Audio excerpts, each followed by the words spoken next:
संदीप पटेल जी, संतोष भरकड़े जी जिला पंचायत के हमारे अध्यक्ष, देवाराम महाराज जी, किशोर ठाकुर जी, मंच पर विराजमान और नीचे बैठे हुए हमारे सभी वरिष्ठगण, मेरी बहनों, मेरे भाइयों और भांजे भांजियों, दोनों हाथ जोड़ के आप सबको प्रणाम, आप सबको नमस्कार। सबसे पहले हम सब आदर और श्रद्धा सहित ऐसी वीरांगना जिन्होंने भारत की आजादी के लिए, अंग्रेजों से इस क्षेत्र को मुक्त करने के लिए अपने अस्तित्व की संपूर्ण क्षमता झोंककर अंग्रेजों से युद्ध किया और रानी ने अपना सर्वोच्च बलिदान दिया। ऐसी रानी मां के चरणों में श्रद्धा सहित हम नमन करते हैं, प्रणाम करते हैं। पूजे न गए शहीद, पूजे न गए शहीद तो फ्री है। मंत्र कौन अपनाएगा, तोपों के आगे कौन अकड़, छातियां अपनी अड़ाएगा, चूमेगा फंदे कौन, गोलियां कौन बख्श पे खाएगा। पूजे न गए ये वीर तो फिर ये बीज कहां से आएगा, धरती को मां कहकर माटी माथे से कौन लगाएगा। इन्होंने सब कुछ न्योछावर कर दिया देश की आजादी के लिए। 1857 का वो स्वातंत्र समर जिसमें रानी ने आह्वान किया था कि अंग्रेजों से युद्ध करो या फिर चूड़ी पहन लो, उनके आह्वान पर इस क्षेत्र के अनेकों क्रांतिकारी राजा, जागीरदार, अनेकों क्रांतिकारी इकट्ठे हुए थे। और मुझे खुशी है कि वही दौर है जब राजा रघुनाथ शाह जी, शंकर शाह जी, एक नहीं अनेकों वीरों ने, क्रांतिकारियों ने, राजाओं ने अंग्रेजों को यहां से भगाने का फैसला किया था। 1857 के प्रथम स्वतंत्रता समर में इस क्षेत्र में भी क्रांति की ज्वालाएं धधकी थी और रानी ने जो क्रांति के लिए प्रयास किए थे, उन प्रयासों में राजा रघुनाथ शाह, शंकर शाह तो थे ही, लेकिन हीरापुर के मेहरबान सिंह जी, विजय राघवगढ़ के सरजू प्रसाद जी, सोहागपुर के गरुड़ सिंह जी, ऐसे अनेकों क्रांतिकारी और राजा उसमें सम्मिलित हुए थे। हम सब जानते हैं राजा रघुनाथ शाह जी, शंकर शाह जी को 18 सितंबर 1857 में तोप के मुंह से बांध के उड़ा दिया गया था। और इसके बाद इस पूरे क्षेत्र में क्रांति की कमान, क्रांति की बागडोर रानी अवंतीबाई जी ने संभाली थी, उन्होंने अपने हाथ में ली थी। उनके आदेश पर रामगढ़ के सेनापति ने भुआ बिछिया थाने पर आक्रमण किया था, जिससे सिपाही थाना छोड़कर भाग गए थे और क्रांतिकारियों ने थाने पर अधिकार कर लिया था और घुघरू पर चढ़ाई करके उसको भी अंग्रेजों से मुक्त कर लिया। रानी का अधिकार वहां हो गया और केवल घुघरू नहीं, उसके बाद बहुत छोटी उम्र में ही वीरांगना ने लगभग 4000 सैनिकों के साथ अंग्रेजों से लोहा दिया। खेड़ी का युद्ध, जब इतिहासकार बताते खेड़ी का युद्ध हुआ और खेड़ी के युद्ध में रणचंडी बनकर उन्होंने अंग्रेजों के छक्के छुड़ा दिए और अंग्रेज भागने को मजबूर हो गए थे, अंग्रेजों को खदेड़ दिया था। रानी ने अपनी वीरता और नेतृत्व क्षमता से अंग्रेजों के पैर मंडला से भी उखाड़ दिए थे, मंडला छोड़कर भी उनको भागना पड़ा था। ये मैं नहीं कह रहा, इतिहास गवाह है। मंडला के तत्कालीन डिप्टी कमिश्नर बालिंगटन ने रानी की इस अद्भुत शौर्य और नेतृत्व क्षमता के बारे में अपनी चिट्ठियों में कई बार लिखा है। जब अंग्रेज परेशान हो गए, चारों तरफ से वीरांगना की फौजों ने इस क्षेत्र से अंग्रेजों को खदेड़ दिया, तो 1958 में अंग्रेजों ने फिर एक बड़ी सेना संगठित की और बड़ी सेना के साथ उन्होंने रानी अवंतीबाई पर हमला किया, आक्रमण किया।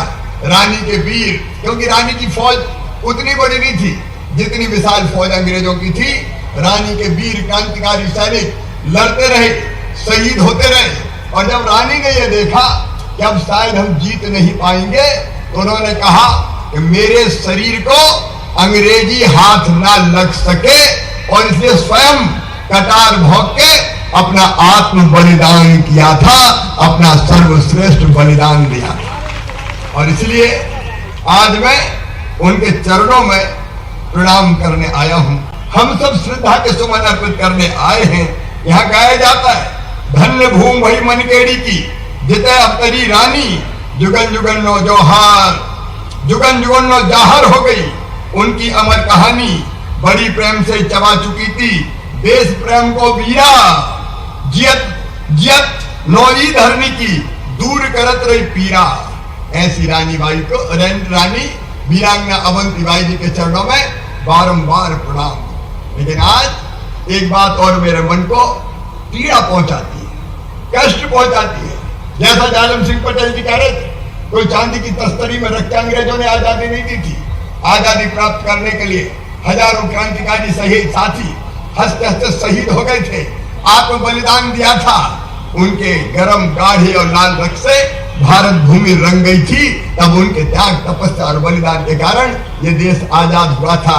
लेकिन मेरे बहनों और भाइयों, आजादी के नायकों को भुला दिया गया। जो पार्टी पहले 50 साल तक यहाँ राज करती रही, ये तकलीफ की बात है। उन्हें केवल एक ही खानदान का योगदान है आजादी की लड़ाई में। यही दर्शाया आजादी कौन ने दिलाई? नेहरू जी ने दिलाई, इंदिरा जी ने दिलाई, गांधी जी ने दिलाई।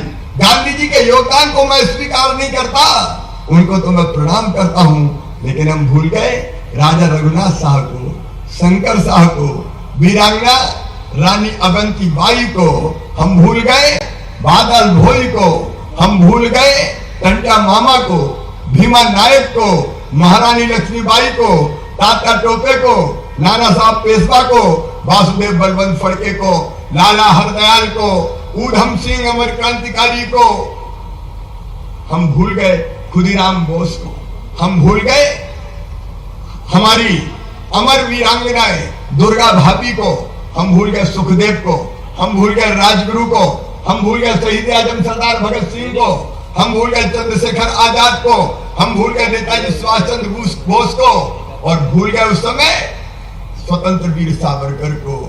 अरे हम रानी अवंतीबाई को भूल गए, उनकी समाधि पे एक दिया भी नहीं, जिनके लहू से मिली थी आजादी वतन और जगमगा रहे थे मकबरे उनके, जो बेचा करते थे शहीदों के कफन। इनको याद ही नहीं किया। आज मेरे मन में इस बात का संतोष है कि ऐसे सारे क्रांतिकारी जिन्हें सर्वोच्च बलिदान दिया है, उनकी पूजा करने का सौभाग्य हमें मिला है। मैं प्रधानमंत्री नरेंद्र मोदी जी को भी हृदय से धन्यवाद दूंगा। ऐसे सारे शहीदों के अब स्मारक बनाए जा रहे हैं। मध्य प्रदेश में भी हमने ऐसे सारे शहीद, हमारे वीर, हमारे क्रांतिकारी, उनके स्मारक भी बना रहे हैं। चाहे वो राजा रघुनाथ शाह हो, शंकर शाह हो, चाहे वीरांगना महारानी अवंतीबाई हो, चाहे टंटा मामा हो, चाहे भीमा नायक हो, चाहे बिरसा भगवान हो, अब सबके स्मारक बनाए जा रहे हैं। और मुझे कहते हुए प्रसन्नता है, आज आपने महाविद्यालय का नाम राजा रघुनाथ शाह शंकर शाह के नाम पर रखने की बात कही। छिंदवाड़ा यूनिवर्सिटी का नाम हमने राजा रघुनाथ शाह शंकर शाह के नाम पर रखने का काम किया है। मित्रों, इसलिए अगर ये बात आती है कि शहीदों की अमर गाथाएं आने वाली पीढ़ियों तक जाना चाहिए, तो मैं तो स्वयं अमर शहीदों का चारण, उनके जस गाया करता हूं। जो कर्ज राष्ट्र ने खाया है, मैं उसे चुकाया करता हूं। यह हमारा पवित्र कर्तव्य है। और इसलिए ये जो स्थान है, यहाँ पर वीरांगना रानी जी की प्रतिमा लगाने का सौभाग्य पुरानी सरकारों को नहीं मिला तो भारतीय जनता पार्टी की सरकार को मिला। जगह जगह पर हम इस तरह के स्मारकों का निर्माण कर रहे हैं। और आज जब मैं यहाँ आया हूँ, तो वीरांगना रानी अवंतीबाई की जन्मस्थली, ये मनकेड़ी गांव, ये तो अब हमारे रानी अवंतीबाई जो लोधी सागर परियोजना है उसमें डूब गया। लेकिन इस स्थान पर मनकेड़ी के पास मूर्ति से सटी हुई जमीन पर हम एक बढ़िया, मैं आपसे कहता हूं, अध्यक्ष जी आप भी बैठे, इस क्षेत्र के सारे प्रमुख साथी बैठे, आप स्वयं कल्पना कीजिए, यहाँ रानी की वीर गाथाएं उकेरते हुए हम यहाँ स्मारक बनाने का काम करेंगे। प्रतिमा तो लगी है, लेकिन उसकी पूरी रूपरेखा बना के आसपास की जमीन एनबीडीए के पास है, उसमें से जितनी उपयुक्त जमीन होगी वो एनबीडीए से लेके यहाँ स्मारक और पार्क का निर्माण किया जाएगा। और आपने अभी जो मांग की यहाँ पे कि राजा रघुनाथ साहब और शंकर साहब के नाम पर यहाँ के कॉलेज का नाम किया जाए, उसका भी हम हृदय से आदर करते हैं। उसमें भी कोई दो बात नहीं है कि इन वीरों के नाम पर निश्चित तौर पर हम किसी न किसी स्थान का नाम रखते हुए चले जाएं, ताकि आने वाली पीढ़ियां इन वीर गाथाओं को सुने, जाने और प्रेरणा प्राप्त करें। हमने ये भी तय किया है कि बच्चे जो किताबें पढ़ेंगे, स्कूलों के पाठ्यक्रम में वीरांगना रानी अवंतीबाई का पाठ भी पढ़ाया जाए। रघुनाथ साहब, शंकर साहब, उनके पाठ भी हम पढ़ाएं, ताकि लोगों को पता तो चले कि कैसे वीर थे जिन्होंने अपना सब कुछ न्योछावर किया भारत माता के चरणों में। मेरे प्रिय बहनों और भाइयों, रानी वीरांगना रानी अवंतीबाई लोधी जी के नाम पर और भी अनेकों स्थानों का नाम भी किया है, अनेकों स्थान पर प्रतिमा लगाई गई है। और समाज के साथ मिलकर जहाँ जहाँ आवश्यक होगा हम उनकी स्मृति को चिरस्थायी बनाए रखने के लिए और उनके बलिदान को प्रणाम करने के लिए उस तरह की रचनाएं करते रहेंगे। ये हमारा परम कर्तव्य है। लेकिन आज जब मैं यहाँ आया तो एक बात और कही, ये रानी अवंतीबाई लोधी सागर परियोजना, यहाँ के जो भाई और बहन बैठे हैं, प्रतिमा सिंह जी यहाँ बैठी है, उन्हें मुझे कई बार आग्रह किया, जालम सिंह जी से चर्चा हो रही थी, उन्होंने आग्रह किया, और आज यहाँ उसके लिए फिर से मुझसे आग्रह किया गया है। और इसलिए मैं आज शिव प्रसाद मरकाम जी ने भी आज ये बात उठाई। मैं तत्काल सर्वे के निर्देश दूंगा यहाँ से कैसे पानी इन गांवों में पहुंच सकता है। अगर नहरों के जरिए ना पहुंचे तो हम प्रेशराइज पाइप की प्रणाली बना के पानी खींच के मशीनों से और यहाँ की धरती को सींचने में कोई कसर नहीं छोड़ेंगे। उस पर हम तत्काल सर्वे का काम प्रारंभ करवाएंगे। देखो मेरे बहनों भाइयों, कांग्रेस और उसके पहले अंग्रेजों के जमाने में सिंचाई की व्यवस्था हुई थी केवल 7.5 लाख हेक्टेयर में, उसको बढ़ा के हमने कर दिया है 45 लाख हेक्टेयर। और आगे भी हमारा सबसे पहला प्रयास कोई होता है तो वो यही कि किसान के सूखे खेत के हम प्यास बुझाएं। और इसलिए आज रानी मां की इस पवित्र धरती पर मैं आया हूं, उन्हीं की प्रेरणा और आशीर्वाद से मैं ये कह रहा हूं कि हम सर्वे करा के जितना संभव होगा हम इस इलाके में पानी देने में कोई कसर नहीं छोड़ेंगे। पूरी परियोजना बना के, पूरा प्रोजेक्ट बना के फिर विस्तार से मैं इस बारे में आपको बताऊंगा। एक बार फिर मैं वीरांगना रानी अवंतीबाई लोधी जी के चरणों में श्रद्धा का के सुमन अर्पित करता हूं। शहीदों की चिताओं पर लगेंगे हर बरस मेले, वतन पे मरने वालों का यही बाकी निशा होगा। यही बात कहते हुए एक बार फिर रानी के चरणों को प्रणाम करते हुए मैं अपनी बात समाप्त करता हूं। मेरे साथ बोलिए, भारत माता की, भारत माता की, वीरांगना रानी अवंतीबाई लोधी की। बहुत बहुत धन्यवाद। बहुत बहुत धन्यवाद माननीय मुख्यमंत्री महोदय, जो कि मुख्यमंत्री महोदय को शिवराज सिंह चौहान रानी अवंतीबाई लोधी के गुणगान, उनके काम के गुणगान करते हुए दरअसल प्रतिमा स्थल पर कार्यक्रम का आयोजन किया गया। रानी अवंतीबाई लोधी की प्रतिमा यहाँ स्थापित की गई है और उनके बलिदान को, उनके त्याग को याद करते हुए मुख्यमंत्री शिवराज सिंह चौहान संबोधित कर रहे थे लोगों को। वक्त एक ब्रेक का है, जल्द लौटते हैं।